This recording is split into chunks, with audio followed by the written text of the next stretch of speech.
Karibu sana tuweze kuendelea na simulizi yetu hii katika sehemu yake ya 3. Hii bwana ni makala simulizi, ndipo mahali ambapo tunapoweza kupata simulizi tamu sana. Simulizi ambazo zinakufanya wewe utamani kuisikiliza wakati hadi wakati. Sasa bwana, katika sehemu ya pili ya simulizi hii unakumbuka bwana, tulishia mahali ambapo kijana Lucas alikuwa amepeleka chakula kule katika ofisi ya Madam Anita. Lakini alipofika kule, aisee mambo yakawa tofauti kidogo. Kwanza Madam Anita akanyanyuka pale, akafunga mlango.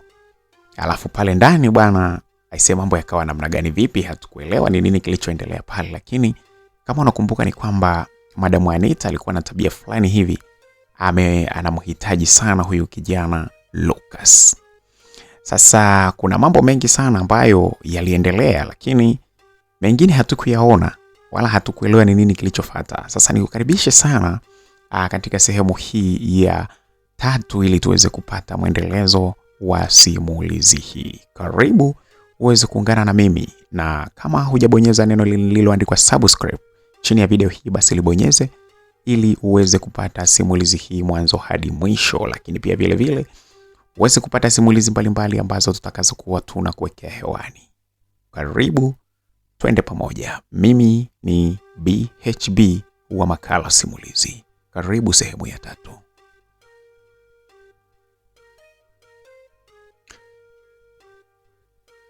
Basi bwana, nilipoingia Madam Anita aliona kwamba ni mimi nimeingia pale.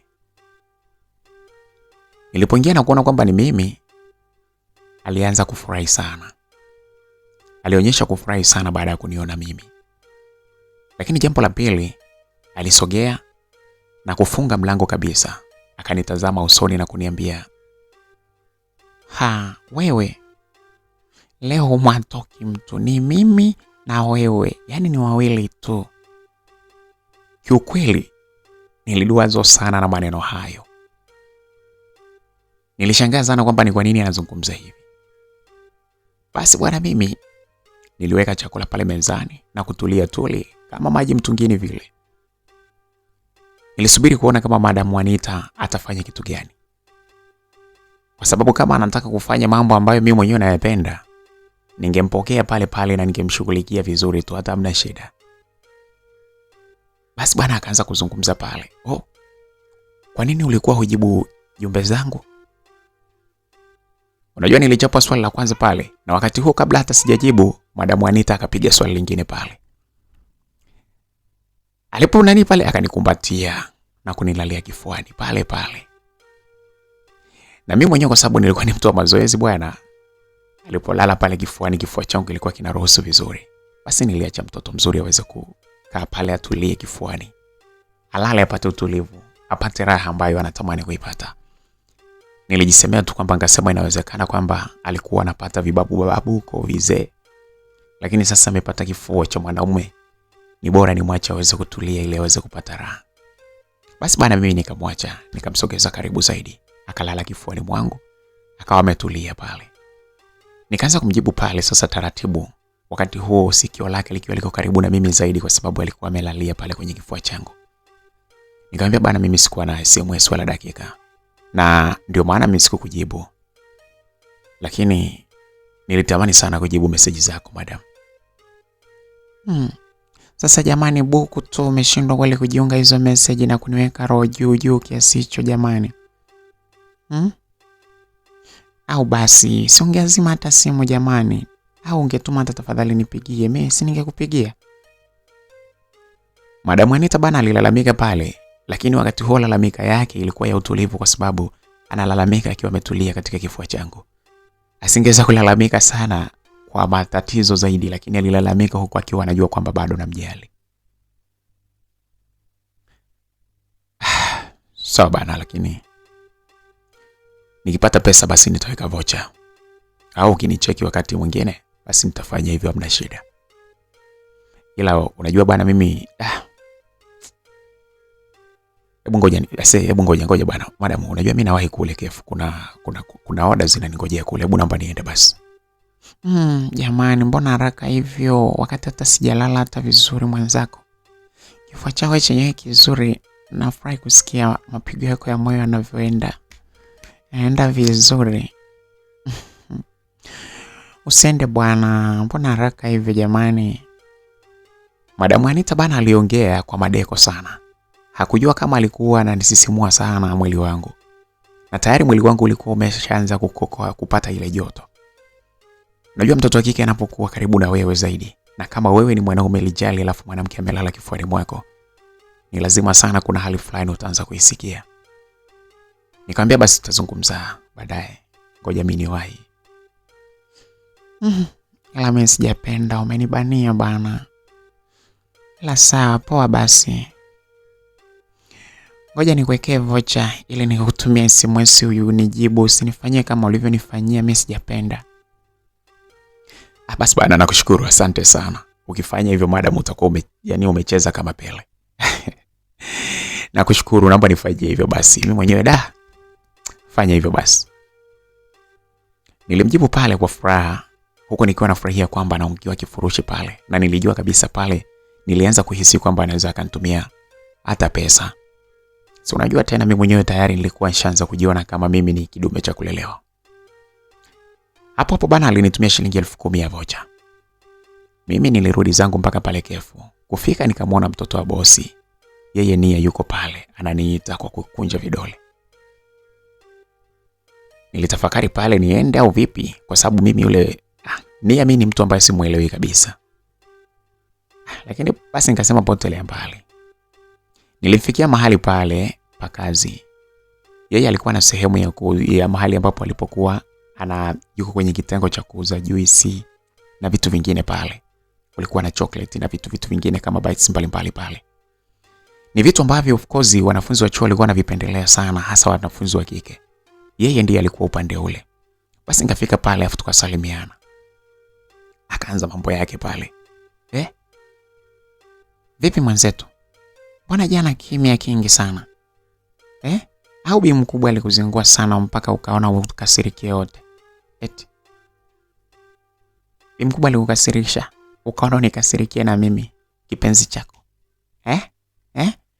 Msikilizaji, Nia alianza kuniuliza pale huku akiwa analeta utani. Nikamjibu nikamwambia hapana bwana.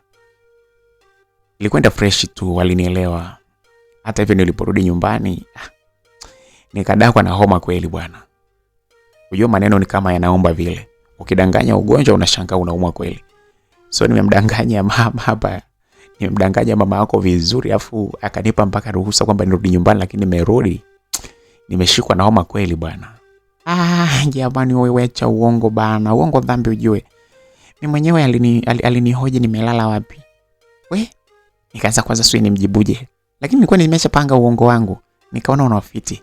Nikamwambia kwamba nilala kwa rafiki yangu. Sijui hata imekuaje akanielewa. Japo kuna maneno alinieleza kwamba eti nimeshakuwa nitafuta uelekeo, sijui umemuelewa. Wajua mama mimi sijamuelewa ujue. Ananiambia eti sijui nitafuta mwelekeo, sijui nini, nimeshakuwa mkubwa. Bana Nia alianza kuongea pale huku akinichombeza fulani hivi. Nikamwambia bwana. Hapo kwa ufupi anataka uweze kuolewe tu. Labda akaona kukubana imefika mwisho. Ashaona kwamba nawe mwenyewe tunda limeshaiva hilo, anataka uweze kuolewa. Si unajua tena mama na yeye anaelewa. Ndio hapo sasa japo alitaka kunitibua tena. Nia aliongea na kuacha kucheka. Si alitaka kukuondoa kazini. Kuna mjinga mmoja hivi aliondokaga kwa dharura. Tena sio dharura, mimi naweza ngasema aliondoka kwa dharau kabisa. Na ndio amerudi kuomba tena kazi. Sasa sijui alimpaga nini mamangu. Maana kwa maneno yale, ningekuwa mimi nisingempa kazi tena.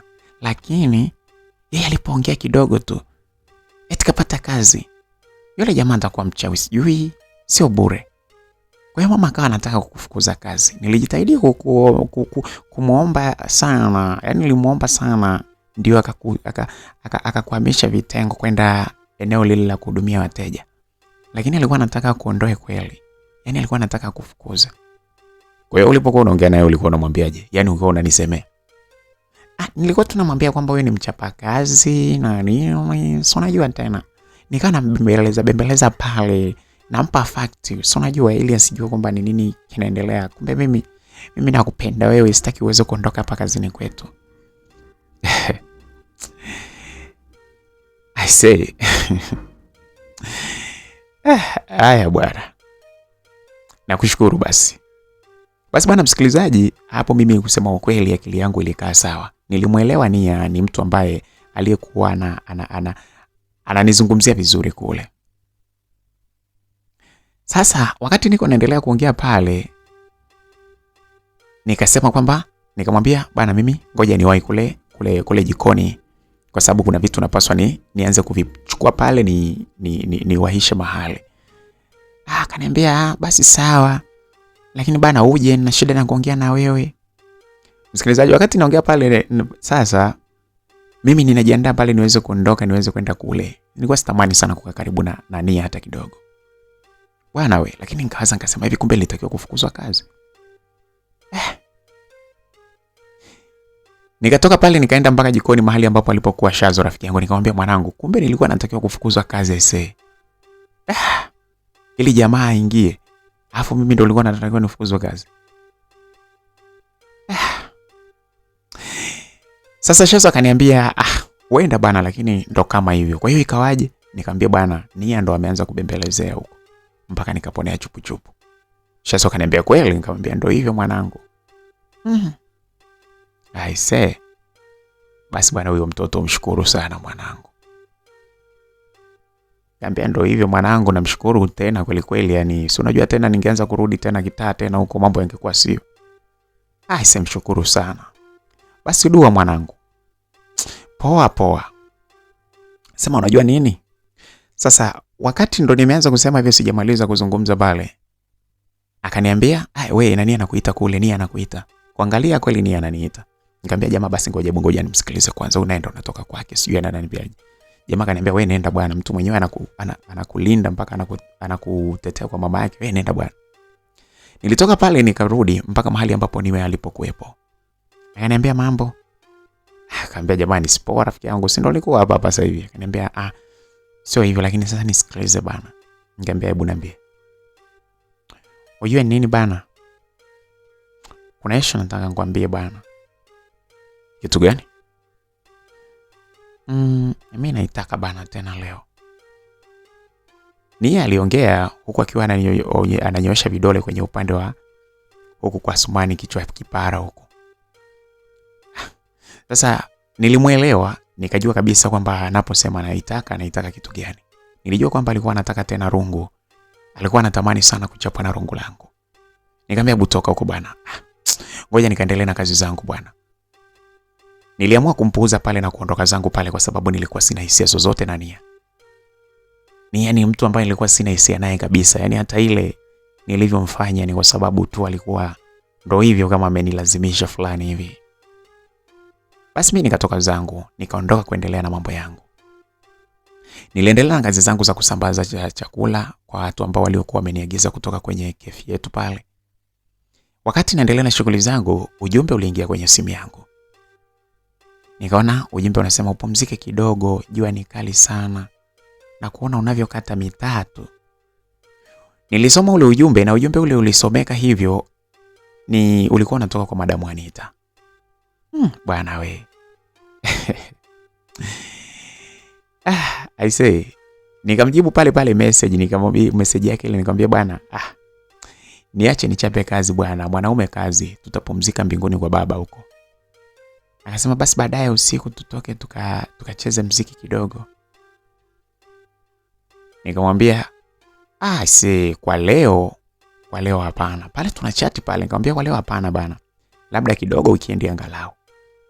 Nilimjibu hivyo na sio kwamba mimi sipendi muziki. La hasha, mimi napenda sana. Napenda muziki kweli kweli. Na kiukweli kwa upande mwingine mimi nilikuwa ni dancer mzuri sana. Lakini nilimkatalia vile. Niliamua kumkatalia kwa sababu niliona kabisa ni muda ambao haustahili. Ninaweza kwenda klabu kule, alafu niamke tena nitoke klabu kesho asubuhi niamkie kazini na dini mambo kama yale. Niliona sio issue kabisa. Kwa nikaamua kumkatalia. Mimi ninafahamu kwenye muziki niko fresh, nacheza na kata viuno vizuri kabisa. Nina uwezo kabisa wa kufanya mambo mengi sana kwenye muziki, lakini siku hiyo sikutaka kwenda klabu kwa kabisa. Nilifahamu kwenda klabu katikati ya wiki na kuamkia kazini unaweza ukapoteza kazi muda wowote ile, kwa sababu unaweza ukapitiwa na usingizi au kutokea. Unaona ndo kama hivi. Basi nilivyomweleza vile akaniambia basi nitakusubiri mpaka utoke kazini, then tutaenda sehemu tupate msosi na kuzungumza kidogo. Basi mimi aliponiambia vile nikakubali pendekezo hilo. Hilo pendekezo la pili niliona ni kitu cha maana. Pendekezo la maana sana nililiona kutoka kwa Madam Anita. Ile la pili, na ilipofika sasa saa 2 kamili, Nia alinifuata na kuniambia kwamba alikuwa anamaanisha kile alichoniambia, kwamba anaitaka mchezo usiku ule. Nikamwambia mimi siko fresh na huwa sipendi kucheza chini ya kiwango. Nikiwa poa nitakutafuta. Nilimweleza vile ili kusudi niweze kukaa mbali na yeye. Akaniambia basi poa, hiyo baadaye ukitoka kazini tupitie pharmacy upate hata dawa. Nikakubali japo kishingo upande. Nilimwona demo ameshaanza kuwajao tena. Ameanza michezo kwanza kuniganda ovyo. Niamini mtu simkubali yani. Anaanza kuniganda tena kisa tu nimempa show siku moja. Nikamwambia basi sio hivyo, sio poa. Nikamwambia basi poa basi. Nikafanya kazi, lakini ilipofika ile saa 2:30, kwa kuwa sikuwa na kipengele chochote cha kukabidhi mahesabu, mimi nikaondoka pale kifushwa bila kumwaga Nia. Nikafika eneo la Vimbweta kule, nikamtumia ujumbe Madam Anita. Nikamwambia kwamba tuondoke. Madam hakuwa na gari, kwa hivyo alirequest usafiri pale, na usafiri ulipofika pale mpaka pale getini tukaingia ndani ya gari. Ile gari bana ilitupeleka mpaka kwenye bar fulani hivi. Hapo palikuwa na vinywaji pamoja na chakula. Kulikuwa na vyakula, vinywaji, nini, mambo mengi yalikuwepo pale kwenye ile bar. Sasa Madam Anita aliagiza kuku mzima kwa kila mmoja. Pia aliagiza vinywaji. Ameagiza vitu ambavyo mimi napenda sana, vitu ambavyo yeye aliamini kwamba mimi nitavipenda. Lakini pia akaniuliza kwamba mimi natumia nini? Nikamwambia niletee Dragon Energy tu inatosha. Kwa sababu mimi nilikuwa sio mtumiaji wa vilevi wala kitu gani. Sikuwa na ulevi wowote ule. Sikuwa mlevi wala mtu wa kuvuta sigara wala shisha wala nini. Nilikuwa kundi la watu watulivu kabisa. Pengine mazingira ya pale nyumbani, jinsi ambavyo nilivyokuwa nimelelewa, yalikuwa yananifanya niwe hivyo. Sasa ubaya wa kundi ambalo mimi nilikuwa ni kama vile, yani kama hupo karibu na Mungu zaidi. Aisee, kundi hilo ambalo ndo la ulevi wangu mimi linaweza kukupeleka kwenye dhambi fulani hivi ambayo unaitenda bila kujiona kama una hatia. Dhambi ya kupenda chini ya kitovu. Yani hiyo ni dhambi ambayo mimi aisee ilikuwa inanisumbua sana. Sikuwa nikinywa pombe wala kitu gani, lakini kupenda tu kuzivua zile nguo za ndani za watoto wa kike ni kitu ambacho nilikuwa napenda vibaya sana. Yani ni kama nilikuwa na kacheo fulani hivi kwenye huo umoja wa wazinzi huo, ni kama nilikuwa na kacheo fulani hivi. Basi bwana, tukiwa pale tuko pale kwenye ile bar, tukapata chakula na kunywa taratibu pale. Tunapata chakula, tunakula taratibu pale, tunakunywa mdogo huku story ndogo zikiwa zinaendelea. Madam Anita yeye alikuwa anapiga zake savana pale. Nikawa namwangalia tu, nikajua savana ilivyo na kawaida yake. Huyu hapa akipiga tayari savana inakimbilia chini. Ni kama kawaida yake, lazima ikimbilie chini. Huyo mtu ataanza kuhitaji michezo mikali tu lazima. Basi tukawa tunaongea mambo mengi sana pale mimi na Madam Anita. Mara kwenye meza yetu alikuja mwanaume mmoja hivi. Kudadeki. Alikuja ile jamaa fulani hivi na kukaa karibu na Madam Anita. Chupa ya bia ilikuja nayo, aliweka juu ya meza. Anita, mambo? Mwanaume yule alimsalimia Anita peke yake kama mimi sipo vile. Sasa sikutaka kujishughulisha sana na yeye. Nikapiga zangu kimya tu nione mchezo utaishia wapi. Sikutaka kujishughulisha na yule mwanaume kabisa. Wewe tena? Madam Anita aliuliza kwa mshangao. Ndio, ni mimi. Hivi unahisi kwamba nitaacha kukufuatilia? Unahisi upendo wangu utazimika kirahisi namna hii?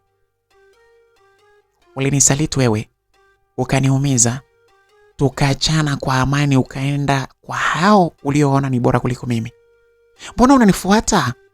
Kwa nini unanifuata? Yaani hivi una shida gani wewe babu wewe? Hebu achana na mimi bana. Niache na mimi nifurahi, sio kuniletea fyoko zako hapa mimi. Mimi sitaki. Mimi unaniboa sana mimi. Sipendi kufuatiliwa. Aishi maisha yako na mimi niache niishi maisha yangu. Wewe vipi babu?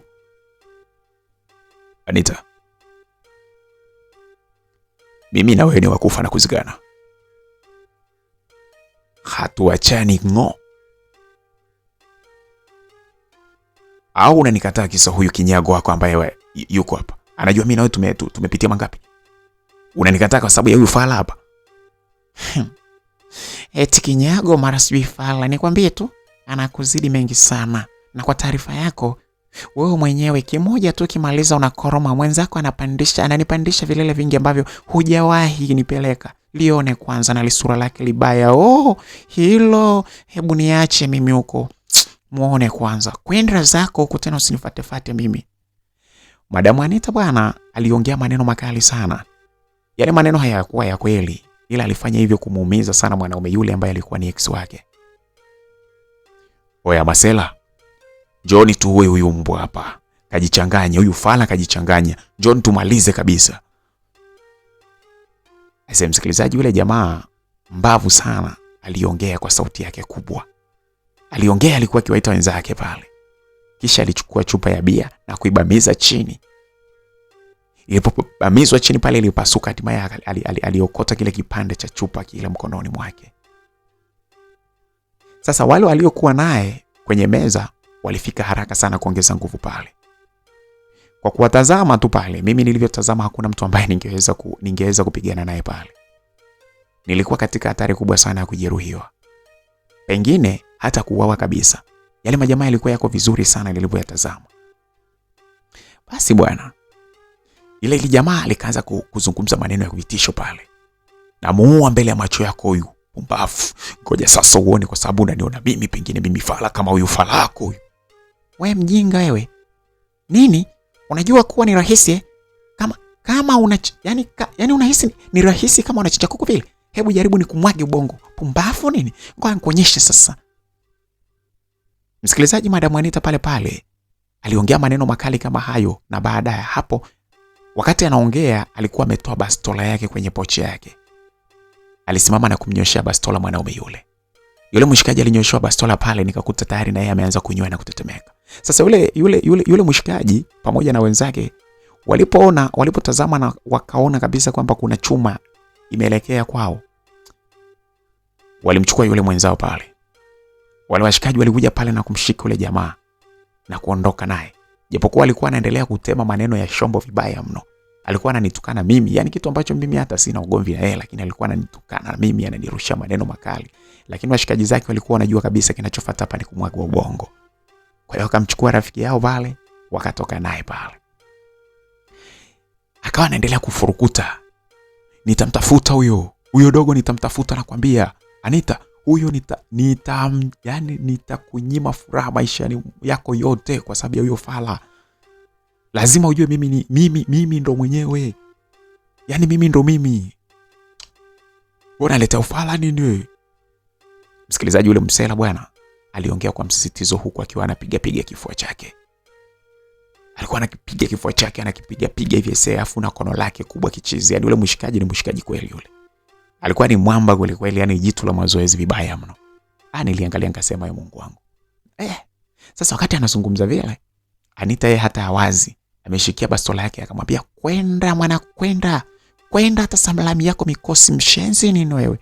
Ungethubutu uone nikufumue ubongo wako hapa. Senge nini wewe?" Madamu Anita naye alikuwa anarusha maneno. Sasa meneja wa baa pale alifika, akatupa pole kutokana na vurugu zile ambazo zilizoanza pale. Aisee, mpaka kufikia pale hamu ya kule ilikuwa imekata kabisa. Nilimwomba Anita kwamba mimi niweze kuondoka zangu niwahi nyumbani. Japo alijaribu kunituliza sana na kunitaka kwamba nisubiri kidogo mpaka tumalize chakula, nilimkatalia kabisa. Sikutaka kubaki eneo lile ambalo nilikuwa nikihofia sana usalama wa maisha yangu. Basi bwana pale tukarequest usafiri na pale kilikaja pale. Yeye Madam Anita sasa pale alinipa shilingi 80,000 kwa ajili ya usafiri. Niliondoka na kurudi nyumbani. Lakini moyoni mwangu nilikuwa bado na hema, akili bado haikutulia kuona nimeponyeka kwenye ule mkono wa ile jamaa. Sisi kuamini kabisa kwa sababu mazingira yale na wale washikaji nilikuwa nishajua kabisa nimepotea. Wakati niko naendelea kuwa na hofu zangu, nimeenda nyumbani, message ilitumwa na Madam Anita. Akawa ananiuliza kama nimefika. Sikujibu, sikutaka mazoea mengine na huyo mwanamke kabisa. Yaani nisikutaka mazoea na Anita kabisa. Kwanza ana ex wake mkorofi.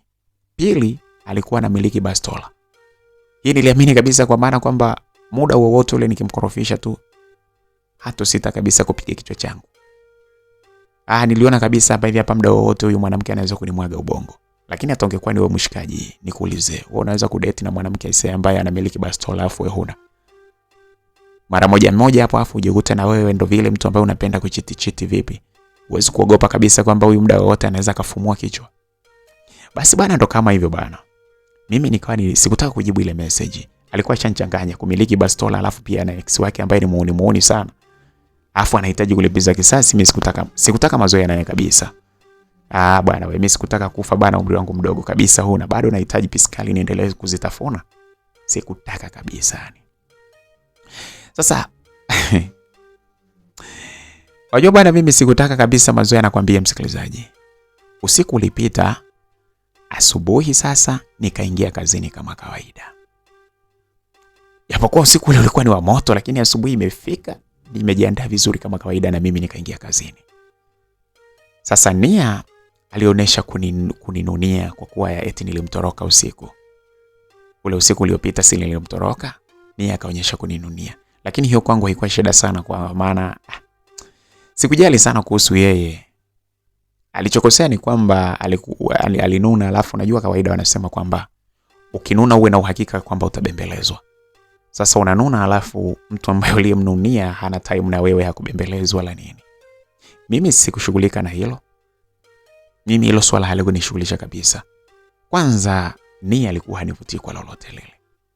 Sikuona umuhimu wa kumbembeleza. Nimbembeleze ile nini?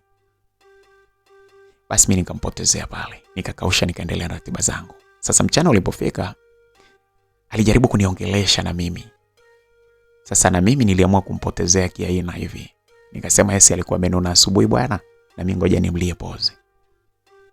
Hilo lilizidi kumtafuna sana moyoni mwake.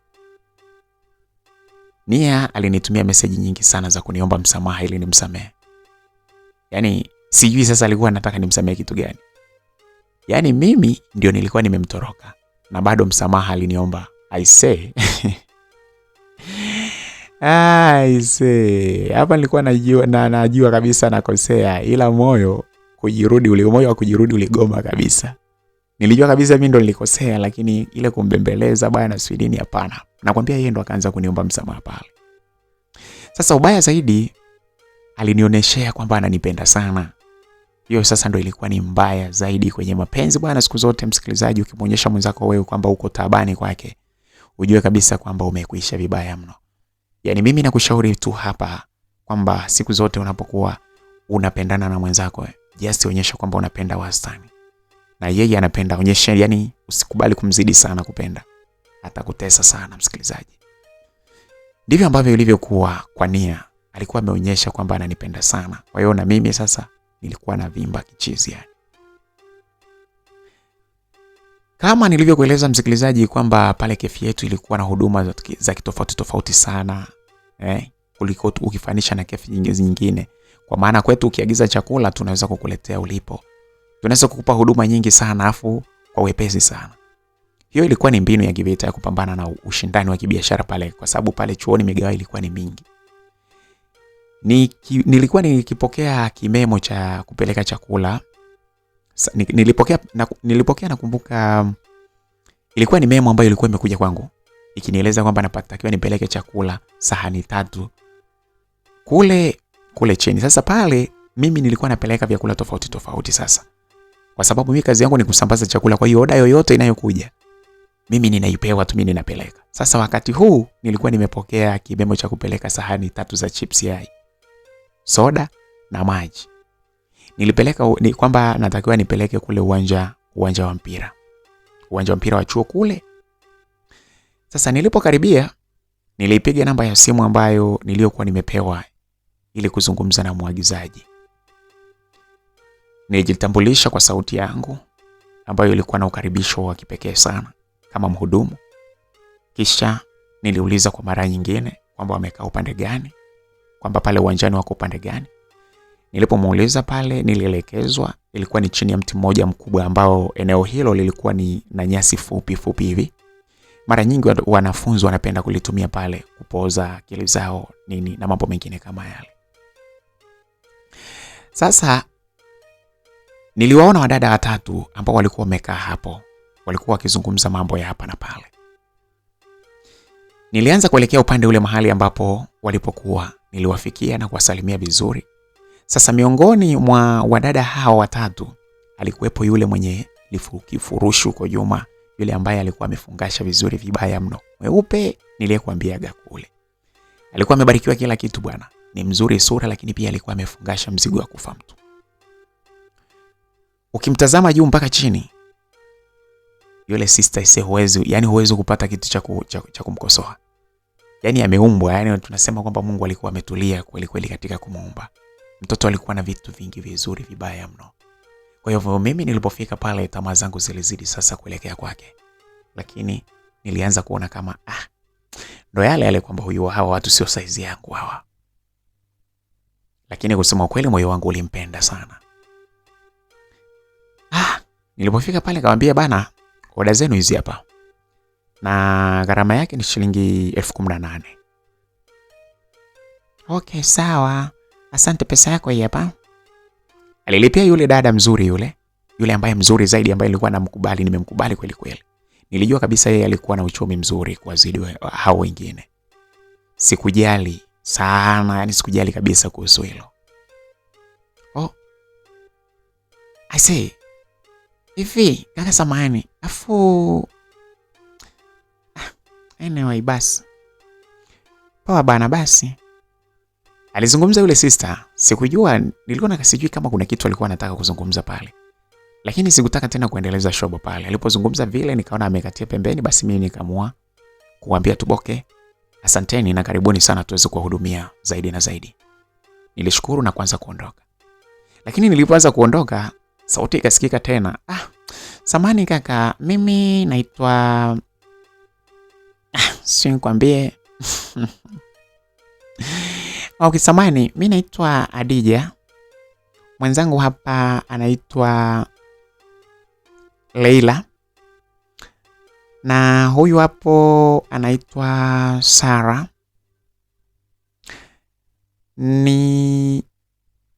Sijui nisemeje. Sijui wewe unaitwa nani? Unajua alizungumza vile ni yule sister ambaye aliyesema anaitwa Adija. Yeye mwenyewe alikuwa anaonyesha mchangamfu kuliko wenzake.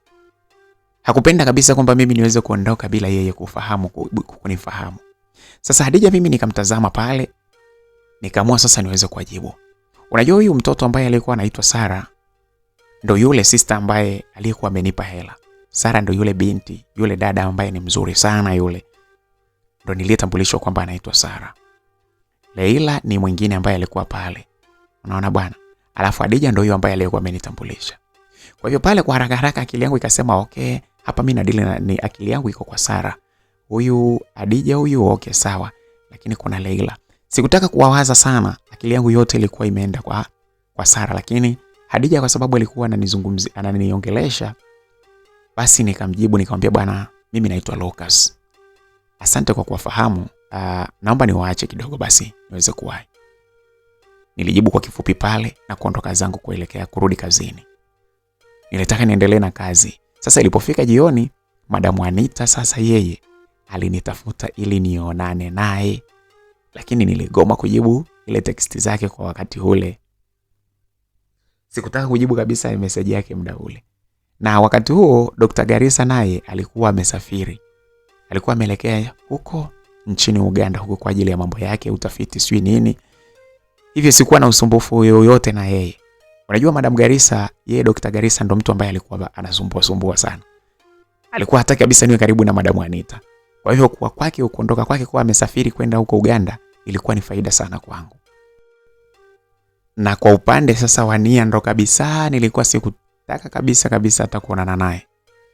Ilipofika mida ya saa 2 usiku huyo mimi nikachukua bodaboda. Nikapanda kuelekea zangu nyumbani. Sikutaka kupanda daladala kabisa kwa sababu niliona zingeletea vurugu za hapa na pale, ningeona mambo yangekuwa mengi. Nilipofika nyumbani mimi nilioga na kuingia zangu chumbani kwangu. Nilitulia kidogo pale kitandani, nikaperuzi kidogo mtandaoni kidogo, kusoma kitabu kimoja hivi. Nikacheki mambo ya hapa na pale. Basi bwana, ndo pale usingizi nao ukanichukua. Niliona hapa mambo yasiwe mengi. Hivi na vile bwana. Yaani si unajua bwana mambo ya mitandaoni. Na usingizi ukawa umenichukulia hapo. Kidogo nikaona ujumbe ambao uliokuwa umeingia pale. Ni simple tu. Yaani ulikuja tu ujumbe Mtumaji alionekana kutopenda mambo mengi. Na mimi nilijibu kwa kifupi vile vile, nikamwambia na sikutaka kuongeza zaidi ya maneno nini. Sikutaka kuleta shobo na mtu ambaye yeye ndo ameanza kunitafuta. Nani hapo? Nikamwambia Luka. Nilijibu kwa kifupi tu pale. Sikutaka kueleza mambo mengi sana. Kama yeye ambapo alivyokuwa anaenda taratibu, na baadaye akaniuliza nani na mimi nikamjibu Luka. Sikutaka kueleza mambo mengi sana. Nilijibu tu Luka. Alafu tena sikuiandika Luka yote, niliandika Luke. L-U-K. Nilifupisha kabisa jina langu. Pili, nilifanya hivyo ili kama ni mtu mpya asiyenifahamu iwe rahisi kwangu kujua namna ya kudili naye. Sikutaka kutaja jina langu moja kwa moja. Nilisema kama ni mtu ambaye ananifahamu nikiandika L-U-K ataelewa kabisa kwamba mimi ni nani. Akatuma message nyingine pale akaniambia, "Who is Luke?" Nikamwambia umenicheki hapa, ungejitambulisha then ningekueleza mimi ni nani. Niliandika message yangu ile na kutuma. Yeye akaniambia, "Sara hapa." Nilihisi mwili ukisisimka. Mtoto mzuri yule bwana. Mtoto mkali kanitafuta mimi. Mhudumu kabisa wa mgahawa.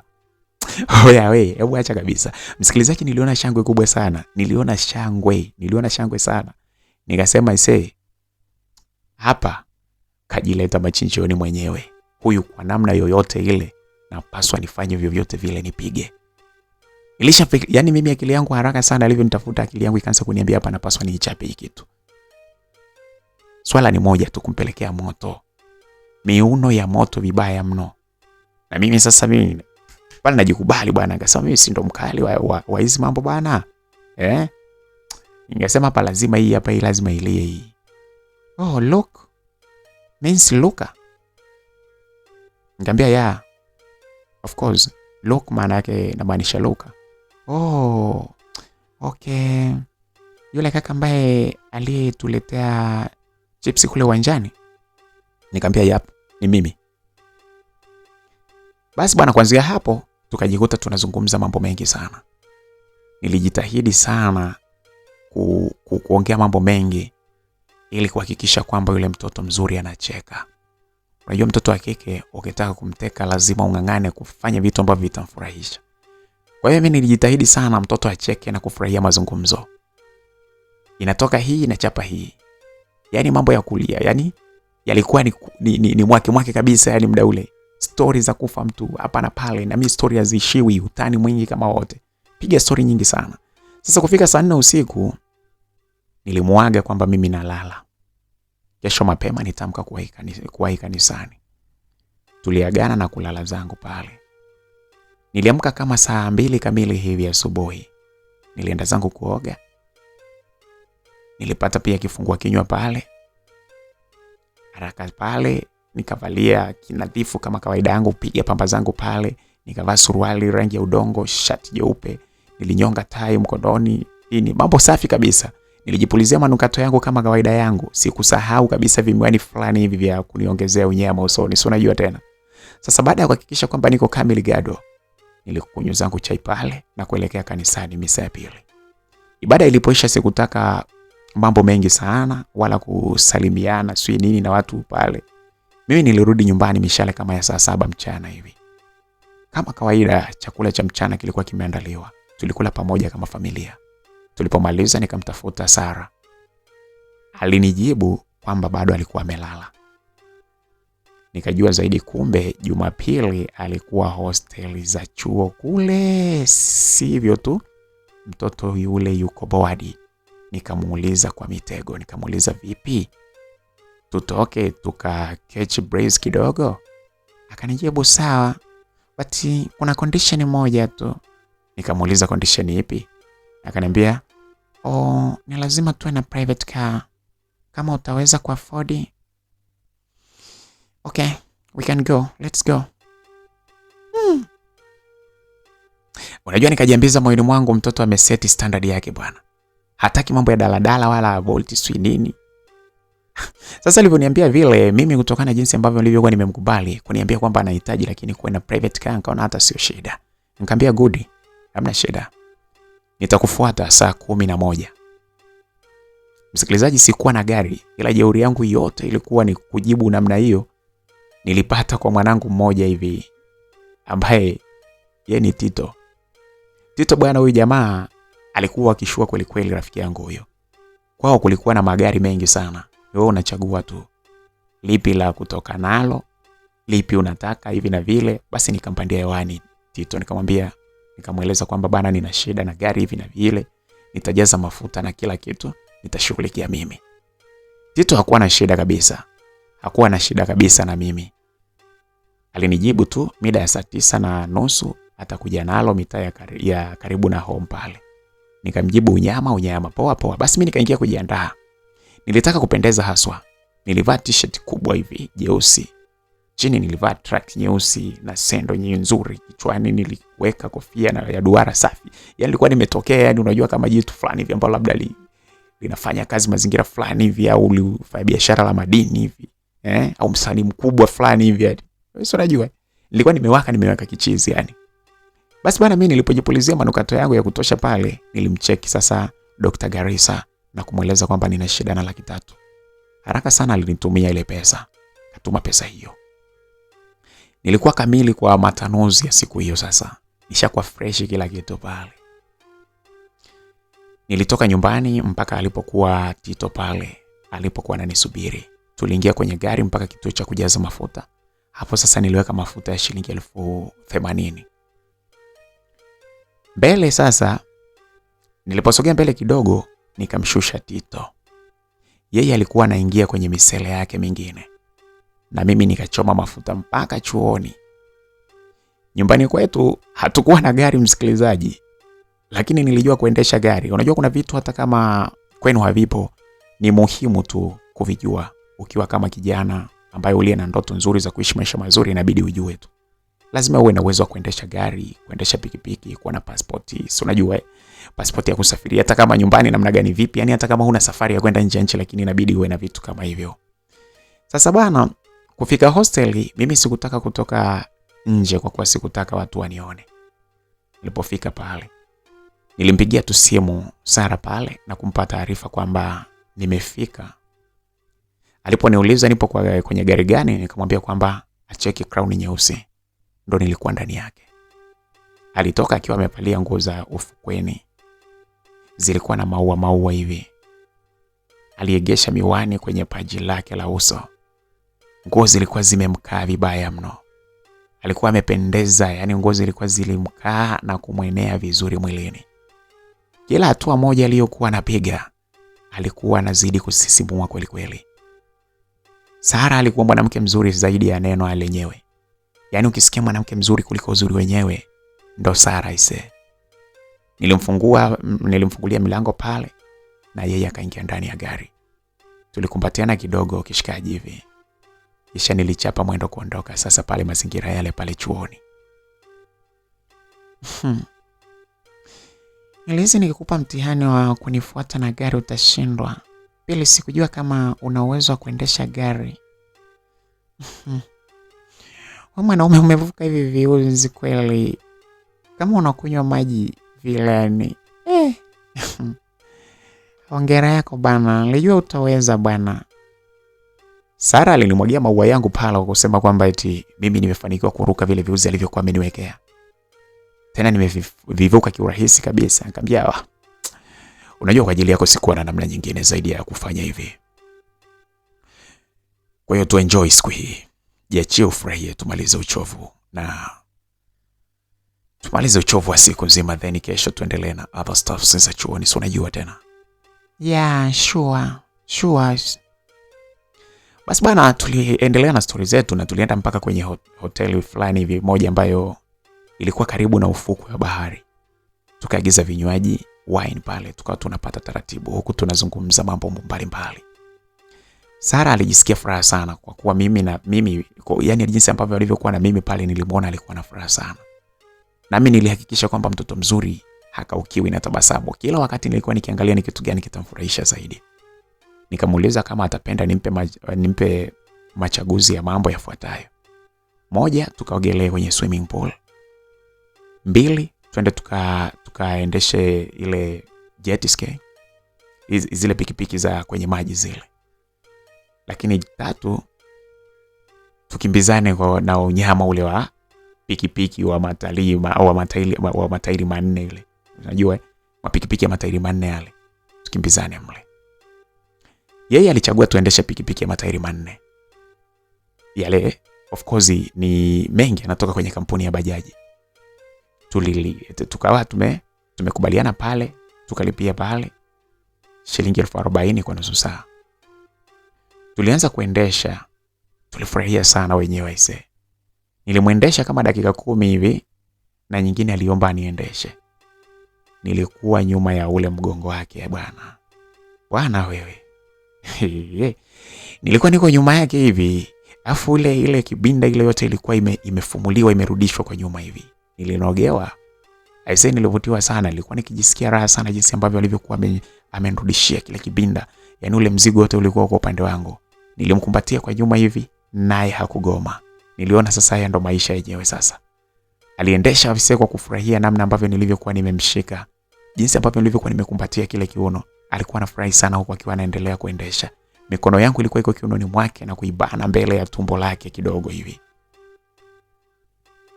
Tulipendezeana kwa kweli. Kila mtu ambaye aliyetutazama alizidi kufurahishwa na namna yetu, jinsi ambavyo tulivyokuwa tunapeana furaha pale. Tulipiga picha nyingi sana. Giza lilipoingia tulirudi hotelini. Tuliagiza seafood, tukawa sasa tunakula na kunywa wine. Huku tukiwa tunazungumza mambo ya hapa na pale. Sasa ilipofika mida ya saa 4 usiku, tuliona ni muda wetu wa kurejea hostel. Tulipanda kwenye gari, nilimpeleka mpaka karibu na hosteli za chuo. Kabla ya kushuka kwenye gari, alinikumbatia kwa nguvu sana. Pumzi zake zilizidi kuwa za moto kama mtu ambaye amepandwa na kitu mwilini. Nikajua huyu mbona kama anakaribia kuiva hivi.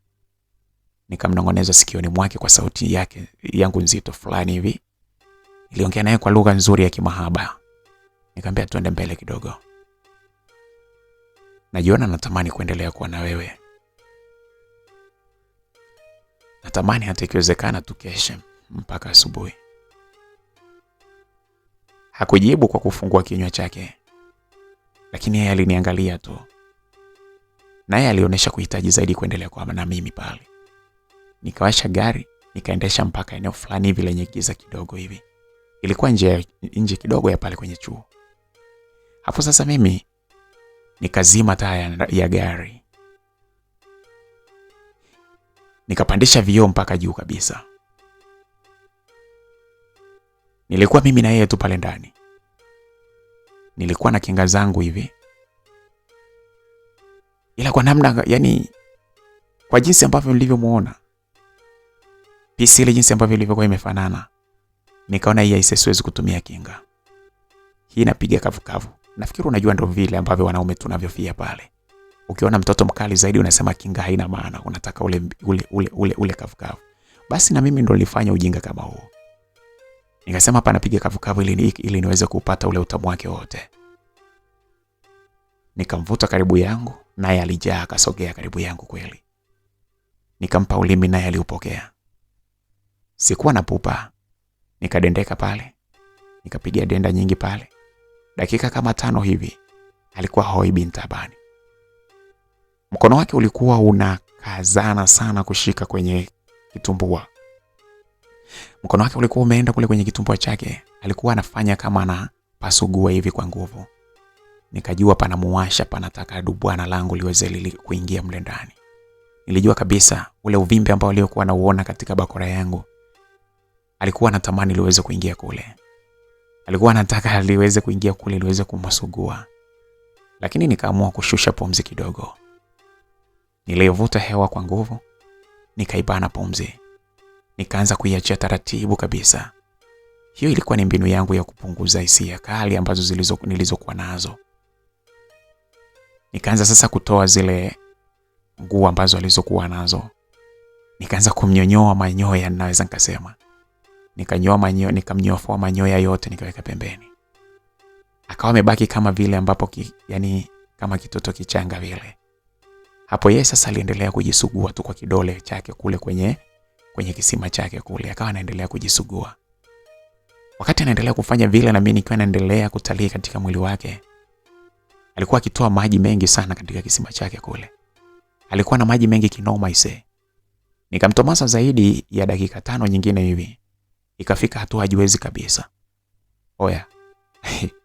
Moyoni nilikuwa na tabasamu tu, sikuamini kama ise yule demu mkali kiasi kile nilikuwa nikimtamani. Na sikuona kama ni hadhi yangu kabisa, alikuwa yuko mbele yangu tena akiwa mtumbu kama alivyozaliwa ise. Utamu wote ulikuwa uko nje. Sikuamini kabisa kwamba leo ninapata mtoto mkali kiasi kile. Aise, acha kabisa aise. Msikilizaji, unahisi kilichokuwa kinaendelea hapo ni nini? Sikutaka kufanya mambo ya ajabu kabisa. Nilivunja siti, kisha nilimweka kwenye engo nzuri. Kifo cha mende kwanza, kisha tulihamia mbuzi Kagoma kwenda nikiwa nimepiga magoti. Nilikuwa nimepiga magoti nyuma yake. Mikono yangu ilikuwa sasa inabinya sehemu yake ya nyuma ile. Ilikuwa inabinya pale kwenye kibinda chake pale. Kibinda ambacho kilichokuwa cheupe kweli kweli na laini. Nilimaliza kila kitu pale. Aliniambia yule kwamba akaniambia kwamba yuko safe. Kwa hiyo sikutaka kumwagia kwenye gari. Nikamwagia ndani kabisa. Yaani humo ndani kabisa ndipo ambapo nilipomwaga. Sababu nilikuwa sijatumia kinga, nilitamani nitoe niweze kumwaga nje. Lakini aliponiambia yuko kipindi salama, niliamua kumwagia ndani kabisa. I say, mwanamke yule bwana hakuwa mzuri tu kwenye upande wa kumtazama kwenye sura. Si mzuri tu kwenye sura, msikilizaji. Hata kwenye mambo yake alikuwa ana uzuri kweli kweli. Huko kwa bibi kulikuwa kuzuri vibaya mno. Kulikuwa na utamu wa kipekee sana. Mambo yalikuwa ni mazuri vibaya mno. Nilijikuta kwamba naona kama ninawehuka hivi kutokana na hamu na ladha nzuri ambayo nilikuwa nikipata. Sasa baada ya shughuli pevu ile ambayo nilikuwa nimeikamia haswa kwa kuwa sikutaka kabisa kuaibisha ukoo wetu. Hivyo nilicheza vizuri kuhakikisha kwamba yeye mwenyewe appreciate, anakubali kazi ambayo nimeifanya. Basi bana, nilimrudisha hosteli kwake tayari. Sasa muda ile ilikuwa ni kama saa 6 hivi. Inayokimbilia ilikuwa ni kama saa 7 kasoro hivi. Tito sasa nikamcheki. Lakini nilipomcheki Tito akanipa maelekezo kwamba kuirudisha gari home kwao kwa usiku huo sio poa, haiwezekani. Hivyo nikaiacha kwenye supermarket moja hivi kwa nje. Kulikuwa na huduma ya kuegesha magari. Unalipia afu unaacha gari pale. Basi mimi nilimkabidhi kweli mlinzi gari na niliondoka na funguo. Nilienda nyumbani kulala. Kwa muda niliokuwa nimerudi nyumbani ndio sababu ambayo yalinifanya niwaze mara mbili swala la kuendelea kukaa nyumbani na kuchelewa kurudi, kwa kuwa nilikuwa na mambo mengi sana. Niliwaza siku moja niongee na wazee ili waweze kuniruhusu kwenye swala langu zima la kuhama pale nyumbani kwenda kupanga. Kwa sababu niliona kwamba mimi na mambo yangu mengi, mara niingie pale, mara nifanye hivi afu nachelewa kurudi afu nyumbani niliona kama ni usumbufu. Kwa hiyo nikaona sasa niweze nipange muda niongee na wazazi ili waweze kuniruhusu mimi kuondoka pale nyumbani nikapange. Basi bwana msikilizaji, usiku huo ulikwisha. Niliamshwa saa 11 nilikuwa nimechoka sana kutokana na kuchelewa kulala. Kwa kuwa nilihitaji kuendelea kufanya kazi, basi mimi niliamka kibishi tu. Nilikutana na Shazo, tuliongozana kwenda kazini. Njia bana tulikuwa ya kule njiani tulikuwa tunapiga story nyingi sana. I say, kaka, haukamatiki ise. Yaani siku hizi yani kukupata imekuwa demo kichizi yani. Alizungumza rafiki yangu Shazo. Nikamwambia hamna kaka, si tupo ofisi moja bwana. Ni vile tu mimi huwa nawahi kurudi home. Si unajua? Sipo kitengo na cha kushika pesa tena. Hivyo huwa mimi nikiwahi nikimaliza tu pale naondoka zangu tu, hamna issue ya kusema nikakabidhi pesa sio nini. Si unajua? Nilijaribu kujitetea vile kwa rafiki yangu Shazo ili asije akaona kama vile namna gani vipi, lakini ukweli ni kwamba nilikuwa niko busy sana, yani nje ya kufanya kazi, lakini napenda mademo wale ndio walikuwa wananipotezea muda. Akaniambia kweli bwana ise, lakini mambo si yanaenda. Ngapia ndio hivyo bwana yanaenda kaka ise, nashukuru Mungu. Basi tulizungumza mambo ya hapa na pale, mimi pamoja na rafiki yangu Shazo mpaka tukafika chuoni. Tulifanya kazi, lakini ilipofika mida ya mchana, nikaanza kupokea oda ya kupeleka chakula ofisini kwa madamu Anita. Nilijizungusha ili nisiende tu. Nilikuwa sitaki kwenda kwake, lakini bado jukumu lilianguka mikononi mwangu, kwamba napaswa mimi ndo nipeleke. Basi nilibeba chakula. Nilipofika niliruhusiwa kuingia ndani. Madamu Anita alifurahi sana kuniona, ila kwa upande wangu sikumuonyesha bashasha lolote lile. Niliweka chakula mezani na kutaka kuondoka, alinishika mkono na kunizuia kwamba nisiende. Nilipogeuka kumtazama, nilimuona anatiririsha machozi. I say, usiende tafadhali. Nisikilize. Siku zote hizi mwenzako siko sawa kabisa, mpaka najishangaa mwenyewe. Kila nikijitahidi kuwa sawa nashindwa kabisa. Naomba unisikilize basi kidogo. Najua nilizingua ile usiku, lakini nipo tayari kukusimulia kila kitu. Usinizibie vioo tafadhali, niruhusu basi Lucas. Aliongea maneno yote kwa namna ambayo alivyokuwa analia. Nilijua wazi anamaanisha, japo kuwa sasa naamini kabisa kwamba ndo anamaanisha, lakini nilikumbuka kwamba anasema kwamba wanawake si watu wa kuamini sana kwenye michezo ya kulia. Wapo vizuri. Nikamvuta na kumsogeza karibu zaidi na kumkumbatia. Baadaye tutaongea vizuri basi. Utanisimulia kila kitu, sawa? Asante sana Luka. Wapi sasa tutaonana? Nitakuja humu. Ndio salama zaidi. Niache niwahi sasa. Sawa, nakupenda, sawa. Niliyasikia mapigo yangu ya moyo yakiongezeka baada ya kusikia neno lile. Ni kweli nilifurahishwa sana na neno lile alilolizungumza. Sasa baada ya kunieleza neno kama lile, kutomwacha peke yake pale katika neno hilo zito ambalo si rahisi sana kwa mwanamke kumtamkia mwanaume, nilimjibu tu kwa ufupi nikamwambia mimi pia nakupenda. Nilinyonga sasa kitasa pale na kuondoka zangu. Nikiwa njiani kwa mbali nilimuona Sara na marafiki zake, akina Hadija pamoja na Leila. Kwa kuwa sasa Hadija yeye ni mtu wa shangwe sana, alinipungia mkono kwa mbali, nami nilimpungia. Sara alishindwa kabisa kunitazama kabisa. Nikajua hiyo ni aibu ya kile ambacho tulichotoka kufanya usiku uliopita. Sasa mimi nikarudi zangu mgawani. Niliendelea na zoezi langu lile la kugawa na kutoa huduma kwa wateja kama kawaida. Sasa Nia, mtoto wa bosi, aliponiona tu alinipungia mkono kuniita mimi. Hilo sikutii, niligomea wito wake kabisa. Nikaendelea na mambo yangu. Kuna muda wateja waliisha. Nilikaa kwenye kiti nikiperuzi kidogo kwa sababu wateja muda ule ulikuwa hamna mtu ambaye alimenipa oda. Nia alinifuata na kukaa pembeni yangu. Umeninyima sana lakini sasa basi usiku wa leo naitaka bwana.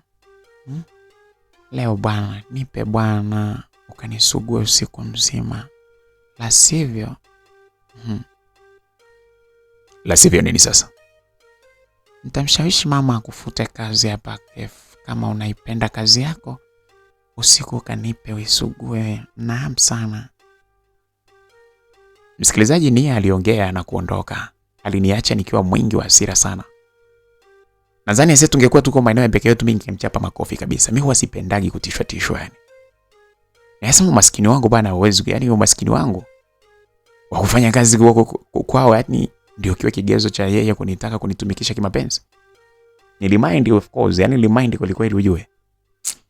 Basi mimi nikajiapiza kwamba siwezi kufanya naye mapenzi tena. Vitisho vyake ndio sababu ya kumfungia, yani vitisho vyake ndio kabisa sababu ya kumfungia vioo mazima. Niliamua kwamba sasa hata kama afanye nini ni bora liwalo liwe, lakini mimi siwezi kufanya mapenzi naye. Nilisubiri bana. Ilipofika saa 2 nilikwenda ofisini kwa Madam Anita. Walimu na wafanyakazi wengine walishaondoka muda ule kwenye maofisi. Yani wengi walikuwa wameshaondoka pale kwenye maofisi mengine. Ni Madam Anita peke yake ndio alikuwa amebaki katika ukanda ule, katika sehemu zile za ofisi zile. Asante kwa kuja jamani. Nitakueleza kila kitu kilichotokea kati yangu mimi pamoja na yule jamaa.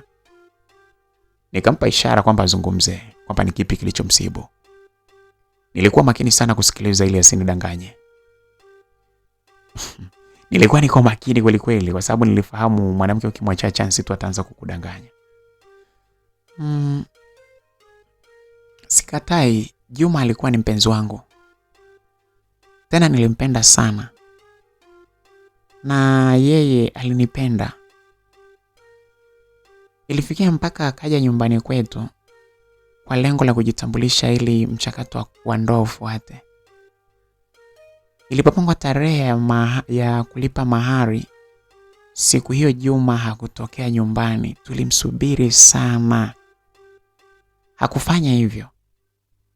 Lakini ubaya zaidi, familia yangu ilikwisha kopa pesa ya maandalizi kwa sababu tulialika watu wengi. Vyakula vingi vilipikwa. Kwa maana mahali tuliamini kabisa kwamba mahali ikitolewa pesa kidogo itachukuliwa na kulipa yale madeni. Kibaya zaidi, Juma hakutokea. Tukabaki wenye aibu na madeni mengi. Unaona Nakuelewa vizuri. Sasa mimi nilikuwa katika hali mbaya zaidi. Nilihisi kuchanganyikiwa. Yani nilikuwa natembea kama kichaa. Sina hili, yani sina hili wala lile. Yani namna mapenzi ambavyo yanajua kutesa na kumpa mtu wakati mbaya sana mtu.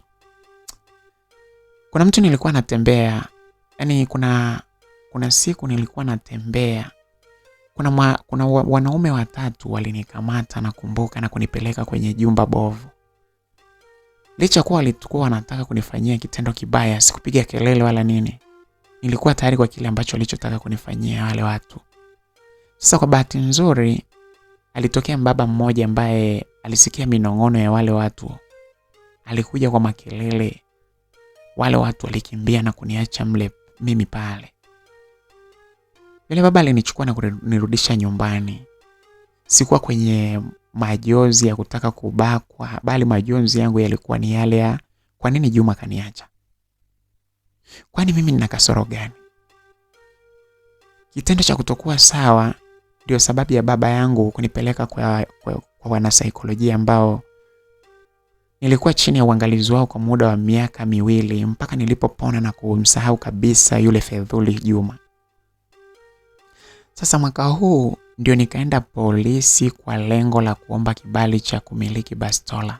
Hii hapa unaiona, na hii ni kwa ajili ya kujilinda tu, kwani Juma amekuwa akinisumbua mara kwa mara kwamba anataka kurudi kwangu kwenye maisha yangu kwa matusi na vitisho. Sasa ndo mambo yako kama hivyo.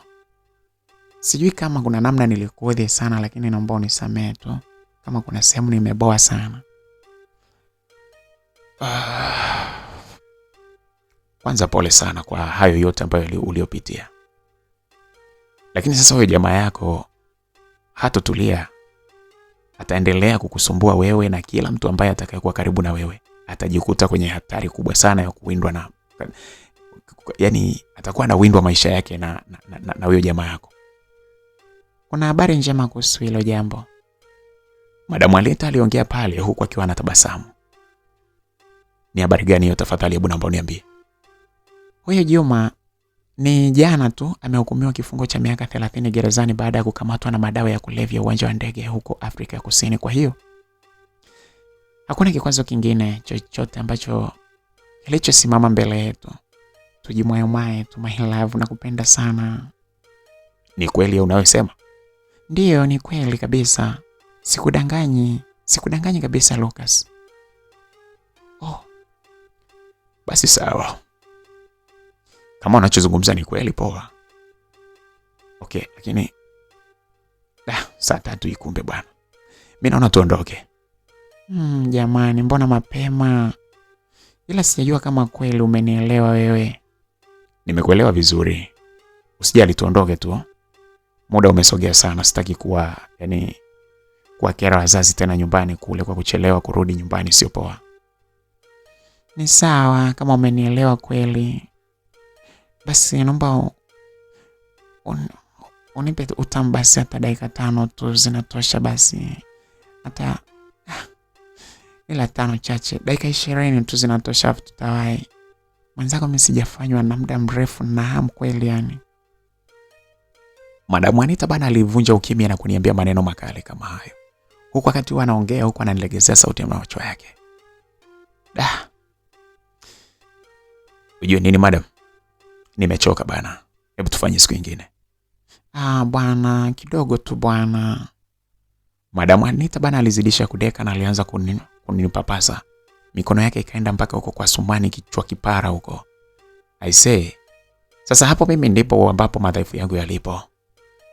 Ataongea mambo yote, lakini mwanamke atakapoanza kupeleka mikono katika mazingira hayo ya thumani, kichwa kipara, I say, mimi mambo yangu yanabadilika sana. Basi mimi nilisimamisha haraka sana pale. Nikamshika pale kwenye meza. Nilimshika pale na nilijikuta kwamba sasa mimi sina kitu kingine cha kufanya pale. Nilipomshika